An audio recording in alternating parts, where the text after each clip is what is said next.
চীন কেন, আমি তার আগে ভারতে গেলাম, তাদের সাথে আমার সম্পর্ক বলে আসলে ভারতের কাছে দেশ বেচে দিছি। আর চীনে গেলাম, বলে কিছুই দেয় নাই। এই যে আমাদের 21টা সমঝোতা স্মারক এবং চুক্তি আমাদের চুক্তি করা হয়েছে, এমইউ স্বাক্ষর করা হয়েছে, সমঝোতা স্বাক্ষর করা হয়েছে, আর কিছু নবায়নও করা হয়েছে। এখানে আছে 21টা, আর এদিকে আরো 7টা বিষয়। কাজে এইগুলি আমি জানি না যারা এই কথাগুলি বলে বেড়াচ্ছেন তারা কি জেনে বুঝে বলছেন নাকি শুধুমাত্র মানে আমাকে হেয় করার জন্যই বলছে, সেটাই হচ্ছে প্রশ্ন।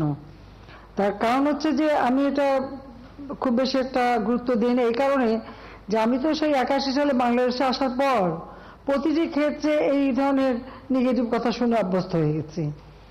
সবসময় আমার বুদ্ধিটা গুজব ছড়ানো, নানাধরনের কথা বলা, বলতে বলতে বলতে বলতে তাদের এত বেশি বলে যেটা এখন যারা বলছে বলতে দেন, এখানে আমার কিচ্ছু আসে যায় না। চীনের সাথে আমাদের, চীন কেন, আমি তার আগে ভারতে গেলাম, তাদের সাথে আমার সম্পর্ক বলে আসলে ভারতের কাছে দেশ বেচে দিছি। আর চীনে গেলাম, বলে কিছুই দেয় নাই।